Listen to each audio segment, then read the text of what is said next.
A terror suspect is missing after a court visit. The Indian Mujahideen's Afzal Usmani is reportedly missing in Mumbai. He disappeared outside the court where he was meant to appear. Usmani's arrest in 2008 led to the Indian Mujahideen case being tracked. Now, Usmani had allegedly supplied stolen cars which were used to smuggle explosives in the Ahmedabad blasts and the Surat bombs that didn't go off.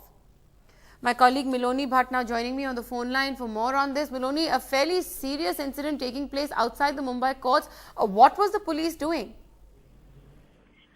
Well, Maya, he was to appear in this court with a couple of others, and this was the process of a trial which was going on. And it was then that he's gone missing. The police say that they've been looking for him. Now, obviously, this means that there has been lax security, and somehow this man has slipped through. So it's a huge embarrassment also for the Mumbai police, which has allowed a suspect like him to fall through their hands. Right.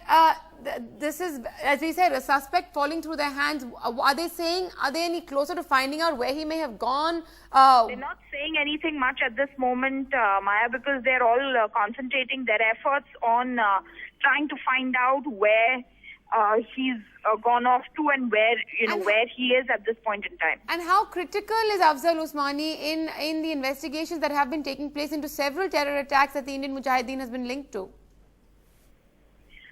Well, police sources say that he is important because, as you just mentioned, he's been providing, according to the police, cars for carrying out attacks. Now, obviously, bombs in some of these places like Ahmedabad did not go off. So he is fairly vital to their case. Right. We did mention that he was somebody who provided stolen cars. Is he somebody who's from Mumbai? Do we know any details about him? How old he is, what his role has been in the past, when he joined the group, etc.? Right, we seem to have lost that line with Miloni Bhatt. We'll try and get back more information on this. But what we are saying right now is that a terror suspect who was being produced in court in Mumbai has gone missing. He's disappeared from outside the Mumbai court. This is the Indian Mujahideen's Afzal Usmani. He was being produced in court under police protection. He was arrested in 2008. In fact, his arrest led to some Indian Mujahideen cases being cracked by the Mumbai anti-terror squad. My colleague Srinivasan Jain now joining me for more on this. Srinivasan, how critical a character is Afzal Usmani? Well, Maya, he's a fairly important character because if you recall, it was the arrest of Afzal Usmani in 2008 which led in some ways to the cracking of the entire Mumbai, Maharashtra module of the Indian Mujahideen, and that, of course, had repercussions with arrests also being made in Delhi. So he essentially was somebody who was both a car thief but also described by the police as a jihadist who had supplied the vehicles that were used to transport the explosives that were used in the Ahmedabad blast and, of course, the Surat attempted bombing, all those bombs that didn't actually go off. And it was the police's attempts to try and trace him through the network of informants in the underworld that led them to Usmani, and then, of course, Usmani led them to other members of the Indian Mujahideen. So in some ways, his arrest was pivotal for the Maharashtra police, for the Mumbai crime branch particularly, which was tracing him. And also just to recap, that there was a huge amount of controversy between the crime branch and the Maharashtra ATS, both of whom were chasing Usmani, and the crime branch got to him first. So there was an internal turf war over his arrest as well. So obviously the fact that he's gone missing is hugely significant, is a huge embarrassment really for the police, which brings him to court for these hearings, Maya, which have been going on now for the past 5 years. And I've attended some of these hearings, and I can tell you that the atmosphere at these hearings is extremely lax. These IM operatives are brought to the court from prison, and they go into the court, they come out, their families are there, they mingle with them, the police are standing around. The atmosphere in some ways that we see quite often in trial courts and session courts in India, but of course these are people who are accused of very, very serious acts of terror. So one would have expected that there would be greater vigilance and security. We have personally gone and found that was not the case at all. So in some ways it's not surprising that this has happened, but of course big questions about how exactly it has happened, where he is. So too early to speculate on that. But obviously, as I said, this is apart from being a huge embarrassment to the police, it could turn out to be also a major setback to the actual trial of this particular module of the Indian Mujahideen. Right, Srinivasan. Also, another critical, has this ever happened in court before? This is really a rather startling development.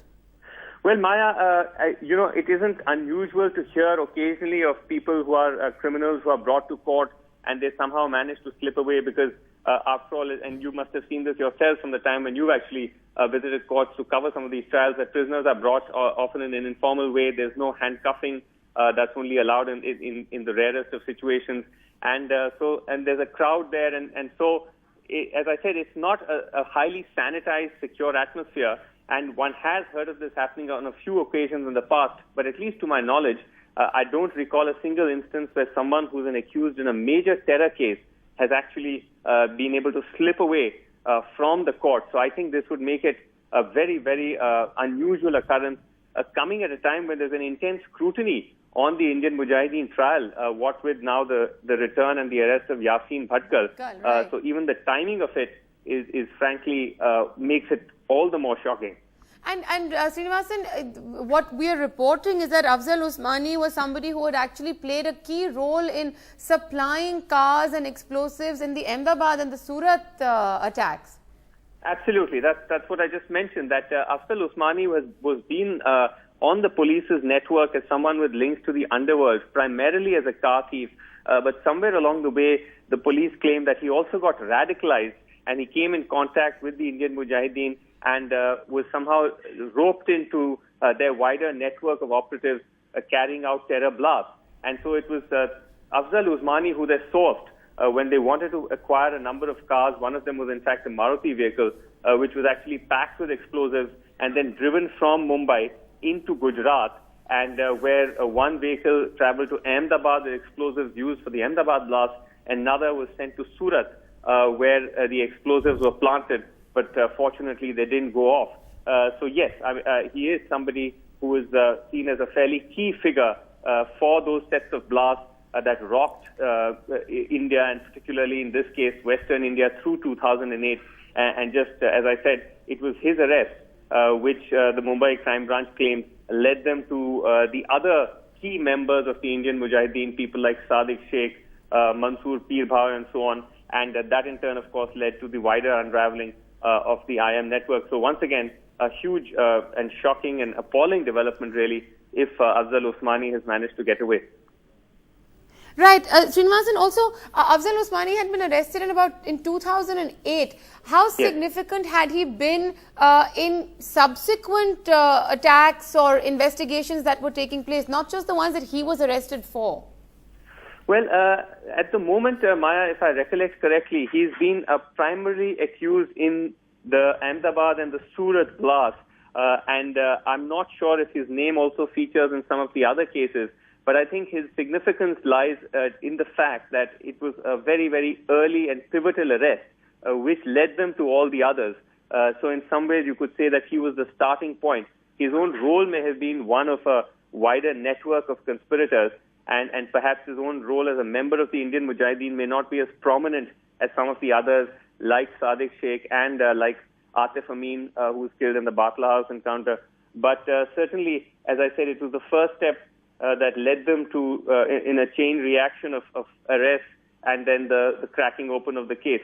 So in that sense, as I said, he has his own importance in the scheme of things. And there was also just to, as I said, the controversy over the attempts to arrest him, this turf war between the ATS and the crime branch. So there was a considerable amount of question marks, and there was a kind of a certain, as I said, controversy over his arrest. And all of these things now, I suppose, are worth bringing up in the context of his shocking and somewhat mysterious disappearance from this court hearing. So, Srinivasan, one would also imagine that something like this can't take place without some sort of help from the outside. After all, this is a man who is in custody. He's produced in court under heavy security. It's not the easiest thing to pull off.